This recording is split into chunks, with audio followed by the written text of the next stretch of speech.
할렐루야, 반갑습니다. 이상진 목사입니다. 가스펠 프로젝트 5번째 시간인데요.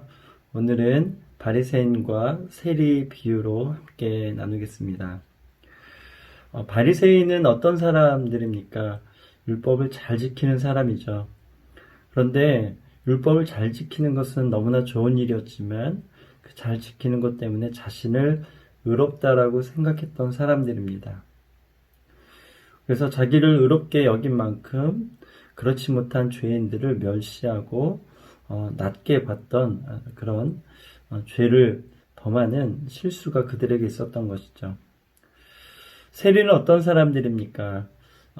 자기가 죄를 지었다는 걸 너무나 잘 아는 사람들입니다. 당시 세리들은 정말 죄인 중에 죄인이었거든요. 같은 민족의 같은 백성들의 피를 빨아먹는 그렇게 여기는 그 당시 시선들이 있었습니다. 왜냐하면 세리들이 로마의 속국으로 있는 자신의 민족들의 세금을 걷어서 자기도 챙기고 때로는 더 많이 걷어서 로마에 세금을 바쳐야 되는 그런 일들을 했기 때문입니다. 그래서 한편에는 그런 일을 어쩔 수 없이 또 행해야 되는 그런 일들이 있었습니다. 그래서 자기가 얼마나 죄인인지 너무나 잘 알았죠. 그래서 그들은 겸손했습니다. 은혜를 사모했고 은혜를 더 바랬던 마음들이 있습니다. 그래서 주님이 그들의 그 마음, 그 중심을 너무나 기뻐하셨어요. 그래서 바리새인들을 물리치시고 세리들과 함께 하시는 그런 모습들이 있었습니다. 여러분 인생에 좋은 선생님들이 계시죠. 여러분 좋은 선생님들의 특징이 무엇입니까? 지식을 전달하는 데 목적을 두지 않고 어떻게든 이 지식이 잘 전달되어져서 이해되고 있는가 확인하고 그렇게 지극정성으로 가르쳐주는 그런 좋은 선생님들이 계셨을 것입니다. 예수님도 그렇게 제자들에게 가르쳐 주셨습니다. 특별히 이신칭이 우리가 죄인이지만 의롭다라고 칭함받는 것이 정말 중요했거든요. 그래서 그런 내용만 전달하신 것이 아니라 예수님께서 친히 죄인들과 함께 하시면서 또 그들을 더 품어주시고 낮은 자들, 없는 자들, 그 은혜가 필요한 자들과 더욱더 함께 하시는 그 모습을 보여주셨습니다. 기독교 교리 가운데 하나는 오직 믿음으로 말미암는 의입니다. 이것은 자신의 노력이 아닌 그리스도와 그분의 사역을 믿음으로써 하나님 앞에서 의롭다고 선포된다는 가르침입니다. 이 교리는 믿음의 필수적입니다. 예수님은 이신칭의 교리를 가르쳐 주셨습니다. 예수님이 이 교리를 유비적 방식으로 몸소 실천해 보이심으로써 가르치셨습니다. 교리의 핵심 진리를 이야기로 묘사하신 것이죠. 핵심 교리 칭이란 하나님이 그리스도의 율법 순종을 통한 공로와 죄인을 위한 대리 속죄의 구속적인 죽음이 가져온 의에 기초하여 죄인을 의로운 자로 인정하시는 객관적인 선포를 말합니다. 로마서 8장 33절, 34절에 이런 내용이 기록되어 있죠. 이러한 선포는 인간 행위나 노력의 결과가 아니라 그리스도를 믿는 믿음을 통해 일어납니다. 에베소서 2장 8절, 9절에 또 이런 내용이 나와 있습니다. 우리는 칭의를 통해 하나님 앞에서 바로 서게 되며 이전에 멀어지고 적대적이었던 관계에서 벗어나 하나님의 권속으로 들어가게 됩니다.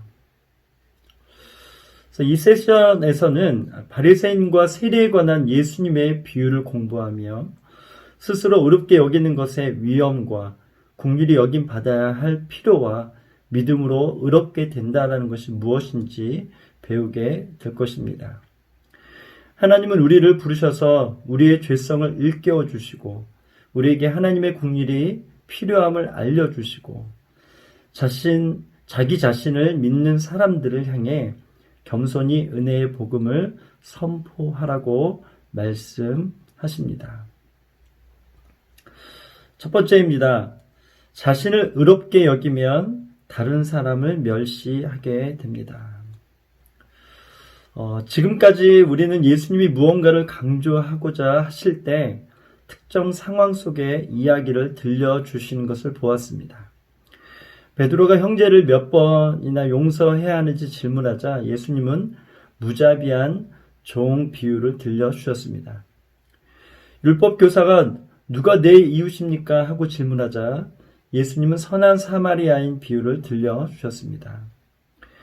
종교 지도자들이 예수님이 회개한 죄인들을 식탁에 초대한다고 비난하자 예수님은 탕자 비유를 들려주셨습니다.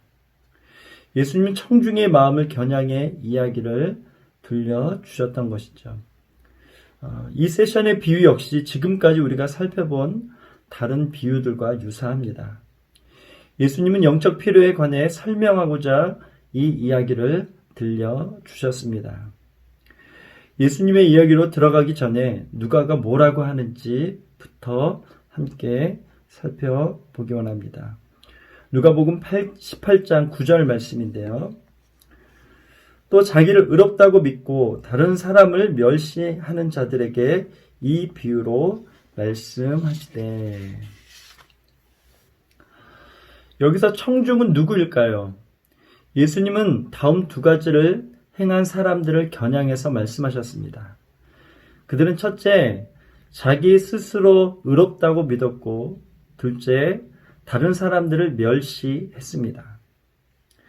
두 행동의 연관성을 간과하지 마십시오.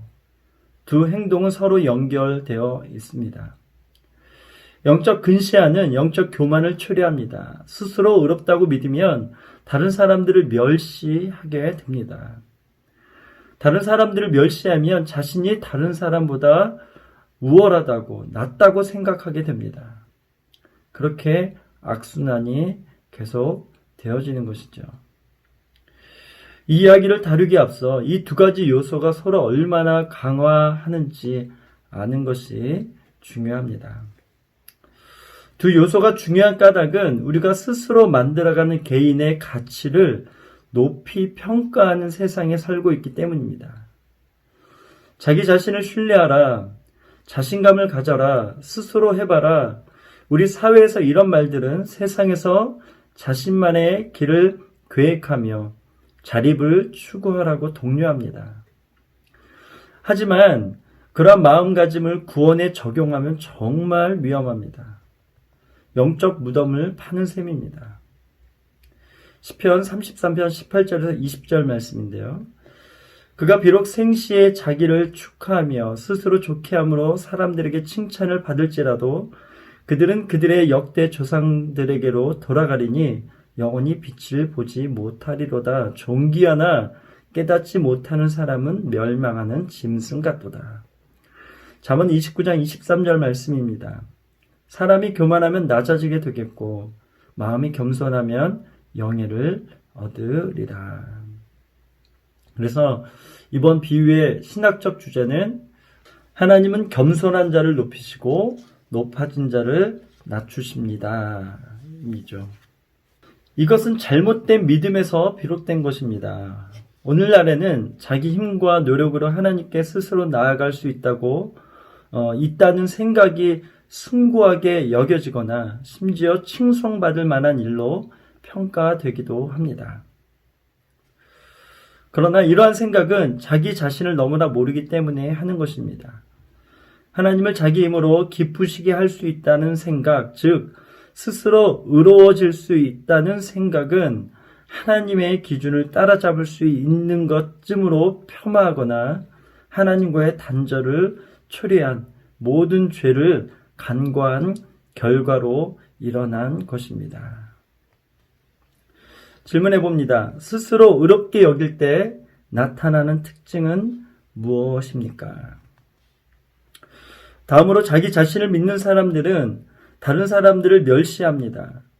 당시 예수님의 말씀을 들었던 이들은 뒤틀린 시선으로 주변 사람들을 보게끔 하는 잘못된 믿음을 가지고 있었습니다.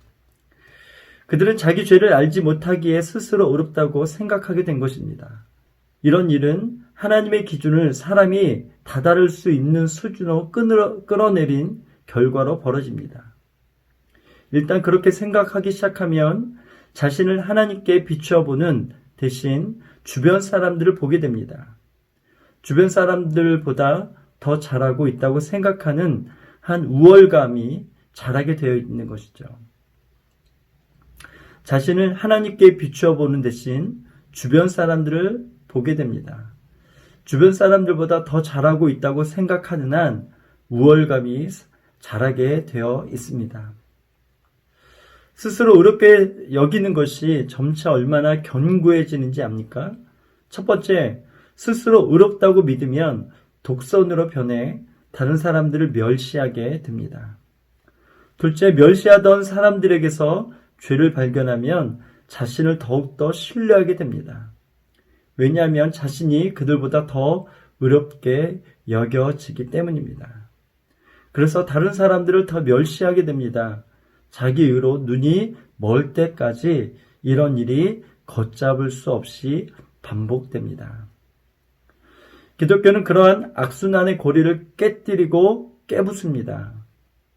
복음서에 따르면 우리는 하나님만이 우리를 구원하신다는 것을 믿어야 하며 예수 그리스도의 의를 신뢰해야 합니다.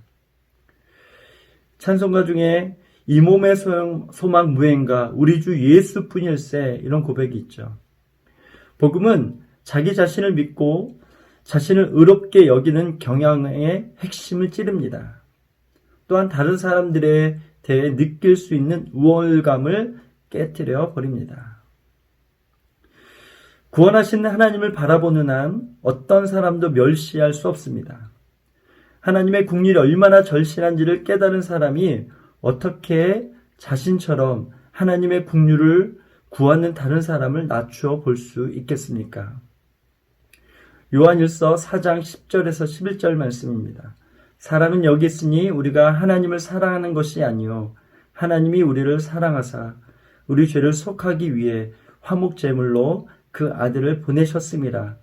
사랑하는 자들아 하나님이 이같이 우리를 사랑하셨은즉 우리도 서로 사랑하는 것이 마땅하도다. 아무리 사랑해야 된다는 걸 알고 있어도 이 우월감에 빠지면 사랑하기가 참 어렵습니다. 이미 그 마음에 교만함이 있기 때문에 사랑할 수 없는 것이죠. 그래서 사랑은 교만치 않으며 이런 고백이 고린도전서 13장에 있죠. 여러분 사랑은 무엇입니까? 내가 우월해서 누군가를 깎아내리고 낮게 보고 멸시하는 것이 절대 아니겠죠. 그러려면 사랑을 어떻게 해야 합니까? 내가 의롭고 내가 어떤 우월감에 심취되어 있는 것이 아니라 겸손해야지만 할 수 있는 것이 사랑입니다. 어떤 사람이 다른 사람을 낮추어 본다는 것을 알 수 있는 표시는 무엇입니까? 당신은 언제 그런 덫에 빠지게 됩니까? C.S. 루이스가 이런 고백했습니다. 최악의 쾌락이란 모두 순전히 영적인 것들입니다. 다른 사람의 잘못을 지적하는 재미, 친구를 깔보거나 놀리는 재미, 남을 험담하는 재미, 권력이나 증오가 주는 즐거움 등이 있을 것입니다. 교회에 꼬박꼬박 다니는 냉담하면서도 독선적인 자칭 도덕군자는 사실 창녀보다 더 지옥에 훨씬 가까이 있을 것입니다. 우리가 어떤 마음을 가져야 될지 굉장히 찌르는 말씀이 아닐 수 없습니다. 두 번째입니다. 자신을 의롭게 여기면 감사의 말로 자기의 의를 포장하기도 합니다. 예수님의 비유는 성전에서 기도하는 두 사람을 보여줍니다. 바리새인과 세리입니다. 바리새인의 기도부터 살펴보겠습니다. 10절부터 12절까지 말씀인데요. 두 사람이 기도하러 성전에 올라가니 하나는 바리새인이요 하나는 세리라. 바리새인은 서서 따로 기도하여 이르되 하나님이여 나는 다른 사람들 곧 토색, 불의, 간음을 하는 자들과 같지 아니하고 이 세리와도 같지 아니함을 감사하나이다. 나는 일해에 2번씩 금식하고 또 소득의 11조를 드리니이다 하고. 앞서 우리는 스스로 의롭게 여기는 마음이 자라면 자기 자신을 신뢰하고 다른 사람을 멸시하게 된다는 것을 배웠습니다. 이번에는 자기 의가 어떻게 모습을 드러내는지를 살펴보겠습니다. 자기 의는 때때로 감사의 말에 뒤에 숨기도 합니다. 바리새인은 가장 나쁜 예를 보여주곤 합니다. 그러나 당시 청중은 적어도 처음에는 바리새인을 나쁜 사람으로 여기지 않았을 것입니다. 바리새인을 경건하게 믿음을 실천하는 품이 있고 바른 종교인이요 모범 시민으로 여겼을 것입니다. 바리새인은 기도하러 성전에 갔습니다. 이것은 좋은 일입니다. 그는 주님을 소망해 왔을 것이며 기도하는 사람처럼 보였을 것입니다. 그뿐만이 아닙니다. 바리새인은 하나님께 자신이 행한 선한 일들에 대한 감사를 드렸습니다. 이것은 좋은 일입니다. 그렇지 않습니까? 바리새인은 자기가 한 선한 일들을 다 자기 덕분이라고 하지 않았습니다. 그는 하나님께 감사합니다라고 말했습니다. 그렇다면 무엇이 문제입니까? 그가 기도하며 했던 말과 행동에서 그가 자신을 스스로 의롭게 여기고 있음을 분명히 알 수 있습니다. 그는 성전에 서 있었는데 아마도 다른 사람들 앞에 보란 듯이 서 있었을 것입니다. 바리새인은 하나님께 감사를 표했지만 하나님이 위대하시고 거룩하셔서가 아니라 그 자신이 다른 사람들과 다르다고 여겼기 때문입니다. 바리새인은 죄인들을 토색하고 불의하고 간음한 자들로 정의하고 자신과 성전 공간에 같이 있는 세리에 대해 이 세리와도 같지 않다고 말합니다. 그는 자신에 관해서는 잘 모르고 주변 사람들 관해서만 확실히 아는 것 같습니다. 그는 기도하면서 하나님께 진심으로 바라지 않고 주변 사람들을 내려다보고 있는 것입니다. 그는 진실로 하나님의 어미하심을 알았다면 자신도 세리처럼 긍휼을 구해야 하는 비열한 죄인임에 불과함을 알았을 것입니다. 그뿐 아니라 바리새인은 자신이 금식도 하고 11조도 드린다고 기도합니다. 그가 기도하는 내내 나를 얼마나 반복하는가를 주목해 보십시오. 바리새인은 하나님을 언급하면서도 자기 기도를 하고 있었던 것입니다. 자기를 우월하게, 자기를 의롭다라고 여기면 주어가 바뀌는 것 같아요.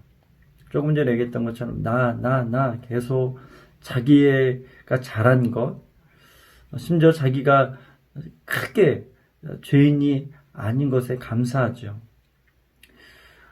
그럼에도 죄인인 것을 인정하고 엎드렸다면 하나님이 칭찬해 주셨을 것입니다. 그러나 오늘 본문에 이 바리새인은 전혀 그런 모습을 찾아볼 수가 없습니다. 우리 질문해 보기 원합니다. 그때 누군가가 바리새인이 스스로 의롭게 여기고 있다고 지적했다면 그는 어떤 반응을 보였을까요? 하나님은 어떤 식으로 자신도 모르게 스스로 의롭게 여길까요? 우리는 어떤 식으로 자신도 모르게 스스로 의롭게 여길까요? 자기 정당화는 여러 모양으로 가장합니다. 자기 정당화가 무서운 것은 스스로 알아차리지 못하기 때문입니다. 우리는 종교 행위를 통해 하나님과 좋은 관계를 맺는다고 생각합니다. 그렇게 생각하는 까닭에 우리가 자신이 아닌 하나님을 믿는다고 기도하고 하기 때문입니다. 또한 주변 사람들보다 자신이 더 잘하고 있다고 생각하기 때문입니다. 스스로 의롭게 여기면 냄새가 나기 마련인데 안타깝게도 그 냄새를 맨 마지막에 맡은 사람이 바로 자신입니다. 이 이야기는 자기 정당화의 늪에 빠지기가 얼마나 쉬운지를 보여줍니다. 하나님과 사람들 앞에 자기 선행을 모조리 진열하면서 그 선행이 자기 위상을 높여줄 것이라는 생각을 합니다. 자기를 정당화하려는 마음을 알아차리지 못한 채 선행에 연연하면 우리는 혐의를 벗고 자기 자신을 정당화하게 됩니다. 자기를 정당화하려는 마음을 알아차리지 못한 채 선행에 연연하면 우리는 혐의를 벗고 자기 자신을 정당화하게 됩니다. 내게 선한 마음을 주신 하나님께 감사하는 거야.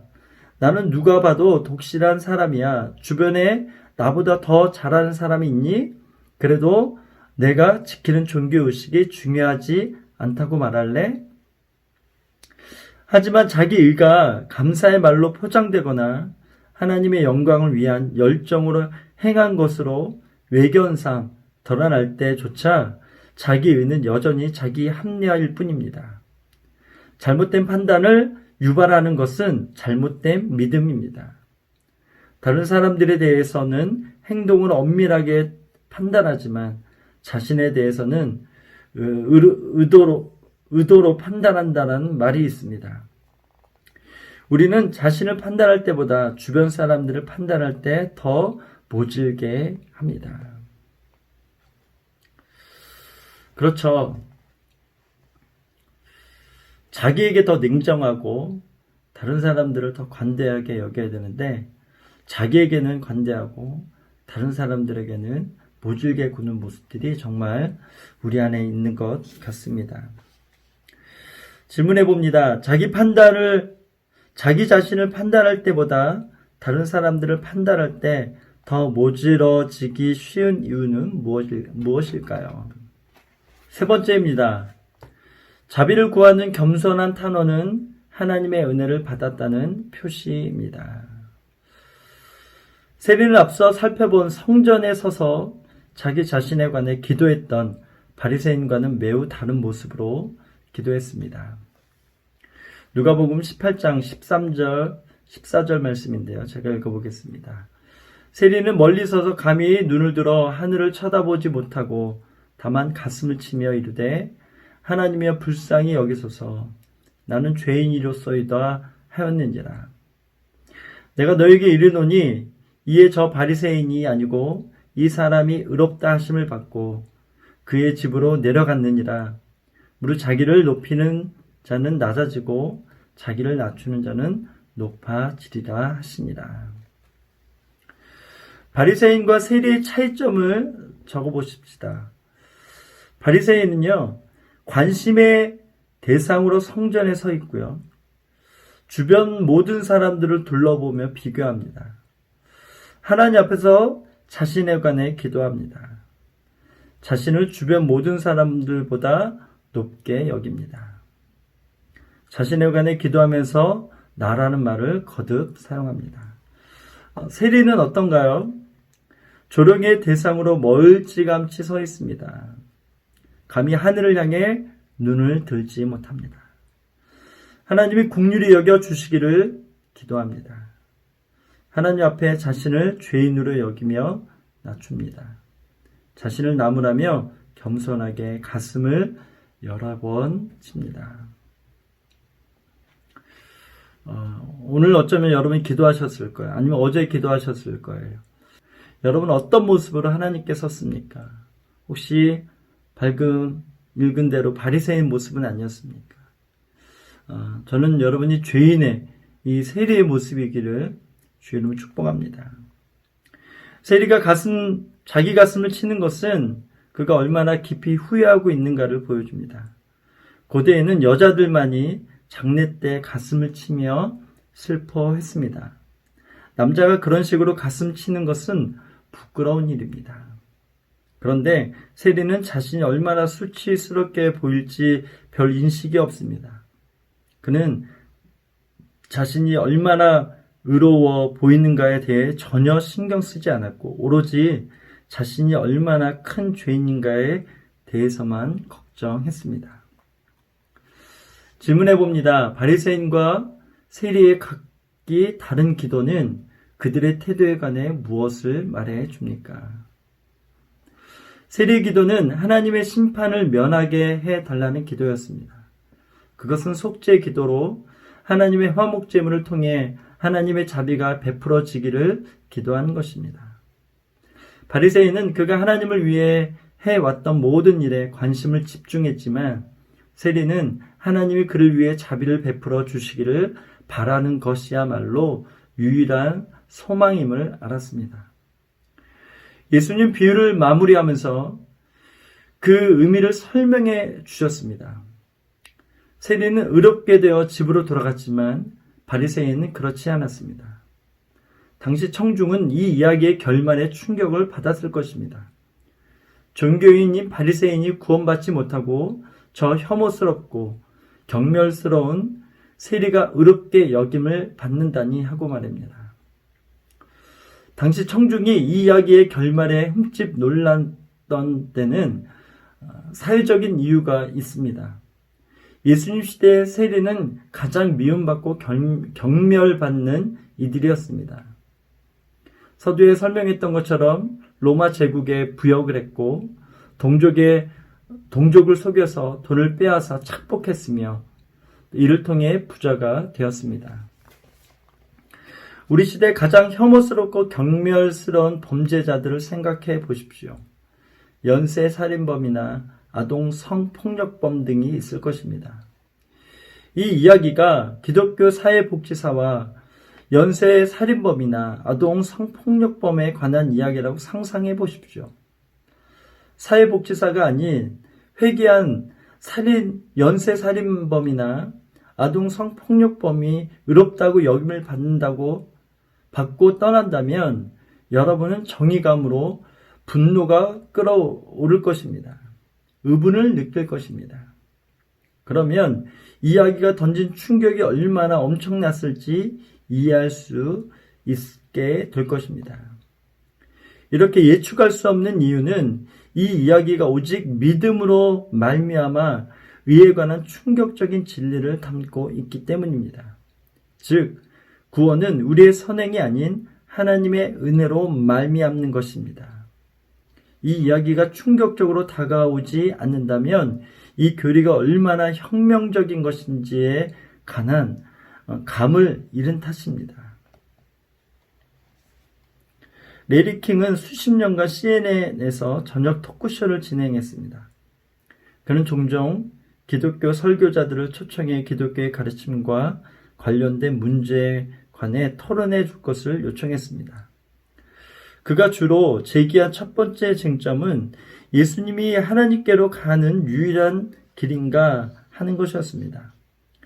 그런데 미국 같은 다원론 사회에서 설교하는 목사가 오직 예수님만이 유일한 길이라고 방송에서 말할 수 있겠습니까? 아무리 선한 사람이라도 종교가 다르면 저주를 받을 것이라고 방송에서 말할 수 있었겠습니까? 두 번째 쟁점은 살인자가 임종할 때 기독교로 개종하면 어떻게 되느냐 하는 것이었습니다. 레리 킹이 살인자라도 진정으로 회개하면 용서받습니까? 라고 질문했을 때 설교자가 예, 하나님은 회개하는 죄인을 의롭다고 하십니다라고 대답하면 그는 언제나 혼란스러워했습니다. 두 번째 쟁점에서 레리 킹을 혼란에 빠뜨린 것은 하나님의 심판이 아닌 하나님의 은혜였습니다. 그는 믿지 않으면 착한 사람도 하나님의 진노에 직면하게 되고 회개만 하면 살인자도 하나님의 영원한 축복을 받게 된다는 것을 받아들일 수 없었던 것입니다. 하나님, 나를 불쌍히 여기소서. 나는 죄인입니다. 주님, 내게서 진노를 거두어 주십시오. 내 소망은 오직 주님께 있습니다. 바리새인은 하나님의 은혜의 선물에 이의를 제기한 것입니다. 우리는 회개하는 사랑의 선물을 누리며 그 사랑으로 변화됨을 기억해야 합니다. 사도행전 2장 38절 39절 말씀인데요. 베드로가 이르되 너희가 회개하여 각각 예수 그리스도의 이름으로 세례를 받고 죄사함을 받으라. 그리하면 성령을 선물로 받으리니 이 약속은 너희와 너희 자녀와 모든 먼 데 사람 곧 우리 하나님이 얼마든지 부르시는 자들에게 하신 것이라고 하고, 또 사도행전 3장 19절 말씀인데요. 그러므로 너희가 회개하고 돌이켜 너희 죄 없이 함을 받으라. 이같이 하면 새롭게 되는 날이 주 앞으로부터 이를 것이요.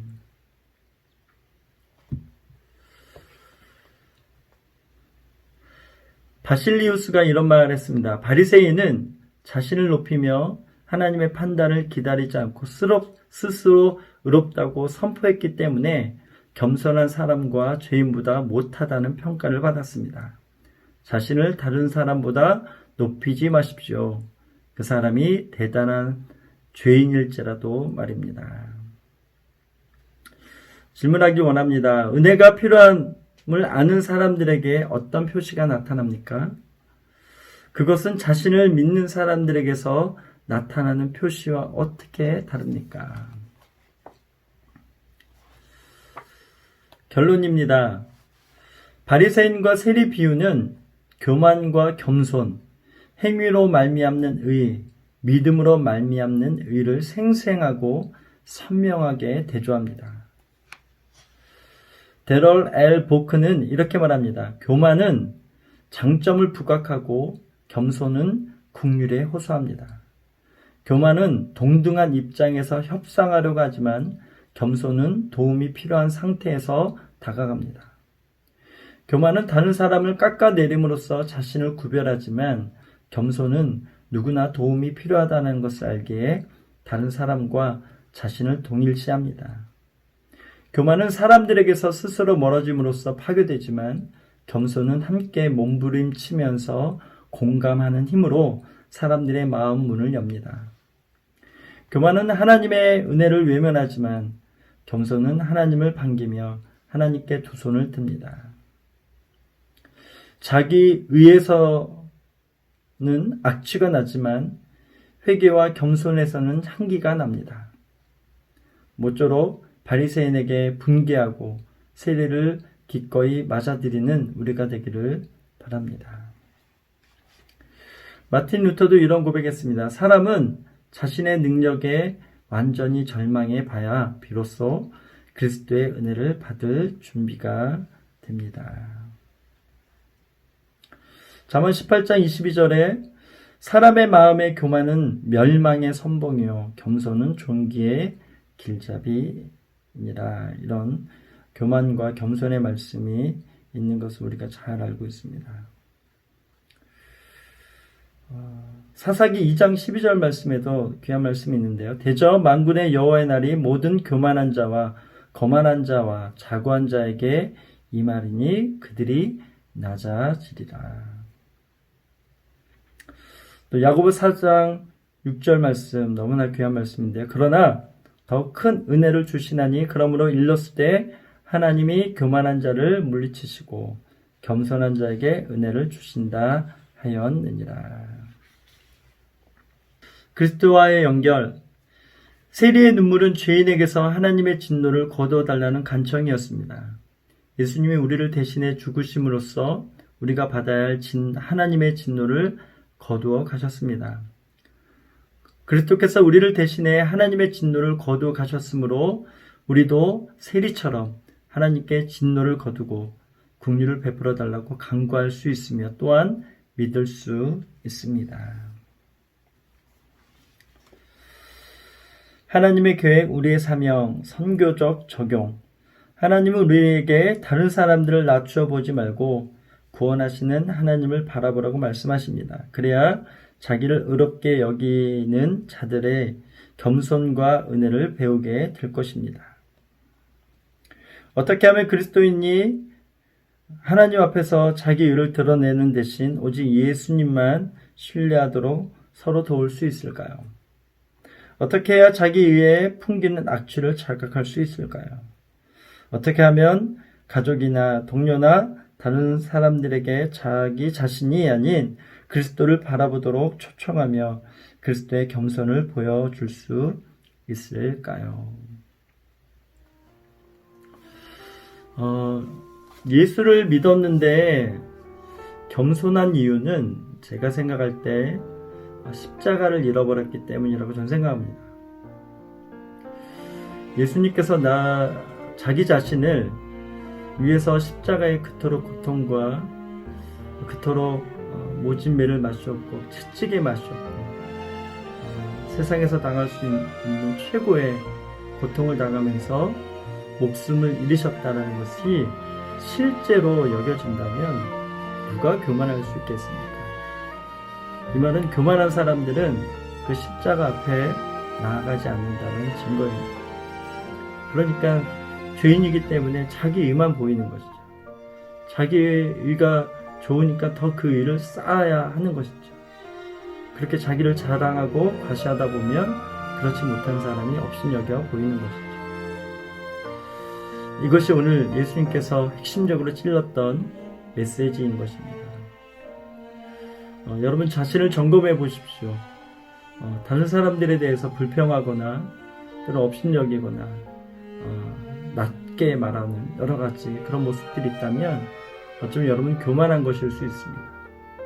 자기 의에 심취되어서 그렇게 자기 자신을 돌아보지 못하고 남의 치부만 보면서 또 우월감을 느끼는 그런 교만의 악순환에 빠져 있는 것일 수 있습니다. 그래서 오늘 말씀을 통해서 자기 안에 있는 자신의 교만함들을 십자가로 다 제거하고 온전히 보혈로 덮인 바 되어져서 비록 죄인이지만 저도 세리와 같은 죄인입니다. 주님의 은혜 없이는 하루도 살 수 없습니다.